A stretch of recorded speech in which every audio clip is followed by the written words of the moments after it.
नमस्कार दोस्तों, हर हर महादेव। दोस्तों, आज की वीडियो में हम आपको बताएंगे कि शरद पूर्णिमा कब है, इसका क्या शुभ मुहूर्त है, इसकी पूजा विधि और व्रत कथा के बारे में विस्तार से बताएंगे। तो आप हमारी वीडियो को पूरा देखिएगा। तो चलिए दोस्तों, वीडियो को अब हम शुरू करते हैं। दोस्तों, शरद पूर्णिमा अश्विन माह के शुक्ल पक्ष की पूर्णिमा तिथि को मनाई जाती है, जो इस बार 16 अक्टूबर को मनाई जाएगी। इस दिन चंद्रमा 16 कलाओं से पूर्ण रहता है और इस दिन माँ लक्ष्मी की कृपा सभी लोगों पर बरसती है। इस दिन चंद्रमा अपनी 16 कलाओं से पूर्ण होता है। पौराणिक कथाओं के अनुसार समुद्र मंथन के दौरान शरद पूर्णिमा के दिन ही माँ लक्ष्मी प्रकट हुई थी। ऐसा माना जाता है कि इस दिन माँ लक्ष्मी धरती पर आती हैं और अपने भक्तों पर कृपा बरसाती हैं। दोस्तों, अब हम आपको बताते हैं कि शरद पूर्णिमा का क्या महत्व होता है। शरद पूर्णिमा को कोजागरी पूर्णिमा, कौमुदी व्रत जैसे नामों से भी जाना जाता है। ऐसा कहा जाता है कि इस दिन माँ लक्ष्मी का जन्म हुआ था, इसलिए देश के कई हिस्सों में माँ लक्ष्मी की पूजा अर्चना की जाती है। इस दिन माँ लक्ष्मी धरती पर आती हैं। चंद्रमा इस दिन अपनी 16 कलाओं से पूर्ण होता है। ऐसा कहा जाता है कि इस दिन चंद्रमा की किरणों से अमृत की वर्षा होती है।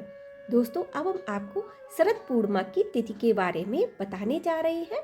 वैदिक पंचांग के अनुसार शरद पूर्णिमा की तिथि की शुरुआत बुधवार 16 अक्टूबर को 8:40 पर होगी और तिथि का समापन गुरुवार 17 अक्टूबर 4:55 पर होगा। ऐसे में शरद पूर्णिमा का व्रत 16 अक्टूबर को रखा जाएगा। दोस्तों, अब हम आपको शरद पूर्णिमा की पूजा मुहूर्त के बारे में बताने जा रहे हैं। शरद पूर्णिमा पर चंद्रोदय का समय शाम 5:05 पर होगा। शरद पूर्णिमा की रात खुले आसमान के नीचे चंद्रमा की किरणों में खीर रखते हैं। इस साल शरद पूर्णिमा पर खीर रखने का समय रात में 8:40 से है। दोस्तों, अब हम आपको शरद पूर्णिमा के महत्व के बारे में बताने जा रहे हैं। शरद पूर्णिमा को कोजागरी पूर्णिमा, कौमुदी व्रत जैसे नामों से भी जाना जाता है। ऐसा कहा जाता है कि इस दिन माँ लक्ष्मी का जन्म हुआ था, इसलिए देश के कई हिस्सों में इस दिन माँ लक्ष्मी की पूजा अर्चना की जाती है। इस दिन माँ लक्ष्मी धरती पर आती है और चंद्रमा इस दिन अपनी 16 कलाओं से पूर्ण होता है। ऐसा कहा जाता है कि इस दिन चंद्रमा की किरणों से अमृत की वर्षा होती है। दोस्तों, अब हम आपको शरद पूर्णिमा की कथा के बारे में बताने जा रहे हैं। हर महीने में पड़ने वाली पूर्णिमा तिथि पर व्रत करने से भगवान विष्णु और माँ लक्ष्मी की कृपा विशेष रूप से प्राप्त होती है। माँ लक्ष्मी और भगवान विष्णु का आशीर्वाद प्राप्त करने के लिए एक साहूकार की 2 बेटियां महीने में आने वाली हर पूर्णिमा को व्रत किया करती थी। इन दोनों बेटियों में बड़ी बेटी पूर्णिमा का व्रत पूरे विधि विधान से किया करती थी, जबकि छोटी बेटी व्रत तो करती थी लेकिन नियमों में उस तरह से पालन नहीं करती थी। नियमों को आडंबर मानकर उनकी अनदेखी किया करती थी। जैसे ही दोनों बेटी बड़ी हुई, साहूकार ने दोनों बेटियों का विवाह कर दिया। बड़ी बेटी के घर कुछ समय के बाद स्वस्थ संतान का जन्म हुआ। छोटी बेटी को भी संतान हुई, लेकिन उसकी संतान जन्म लेते ही दम तोड़ देती थी। जब उसके साथ ऐसा 2 से 3 बार हो गया तो उसने एक ब्राह्मण को बुलाकर अपनी पूरी व्यथा सुनाई और साथ ही इसका उपाय बताने के लिए भी कहा। उसकी सारी बात सुनकर और कुछ प्रश्न पूछने के बाद ब्राह्मण ने उससे कहा कि तुम पूर्णिमा का अधूरा व्रत करती हो, इस कारण से तुम्हें व्रत का पूरा फल नहीं मिल रहा है और तुम्हें अधूरे व्रत का दोष लगता है। ब्राह्मण की बात सुनकर छोटी बेटी ने पूर्णिमा व्रत पूरे विधि विधान से करने का निर्णय लिया, लेकिन पूर्णिमा आने से पहले ही उसने एक बेटे को जन्म दिया। जन्म लेते ही बेटे की मृत्यु हो गई। इस बार उसने अपने बेटे की शव को एक पीढ़े पर रख दिया और ऊपर से एक कपड़ा इस तरह से ढक दिया कि किसी को पता न चल सके।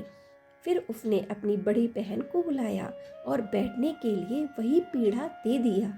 जैसे ही बड़ी बहन उस पीढ़े पर बैठने लगी, उसके लहंगे की किनारी बच्चे को छू गई और वह जीवित होकर तुरंत रोने लगा। इस पर बड़ी बहन पहले तो डर गई और फिर छोटी बहन पर क्रोधित होकर उसे डांटने लगी कि क्या तुम मुझ पर बच्चे की हत्या का दोष और कलंक लगाना चाहती हो? मेरे बैठने से यह बच्चा मर जाता तो? इस पर छोटी बहन ने उत्तर दिया, यह बच्चा मरा हुआ तो पहले से ही था दीदी, तुम्हारे तप और स्पर्श के कारण तो यह जीवित हो गया है। पूर्णिमा के दिन जो तुम व्रत और तप किया करती हो उसके कारण तुम दिव्य तेज से परिपूर्ण और पवित्र हो गई हो। अब मैं भी तुम्हारी ही तरह व्रत और पूजन करूंगी। इसके बाद से उसने पूर्णिमा व्रत विधि विधान से किया और इस व्रत के महत्व और फल का पूरे नगर में प्रचार किया। जिस प्रकार माँ लक्ष्मी और भगवान विष्णु ने साहूकार की बेटी की कामना पूर्ण कर सौभाग्य प्रदान किया, वैसे ही हम पर भी कृपा करें। दोस्तों, अब हम आपको शरद पूर्णिमा की पूजा विधि के बारे में बताने जा रहे हैं। शरद पूर्णिमा के दिन सुबह जल्दी उठकर स्नान करने के बाद अपने इष्ट देव के समक्ष व्रत का संकल्प ले। ध्यान रखें कि पूजा के स्थान को अच्छे से साफ कर ले। इसके बाद माँ लक्ष्मी और भगवान विष्णु की प्रतिमा स्थापित करें।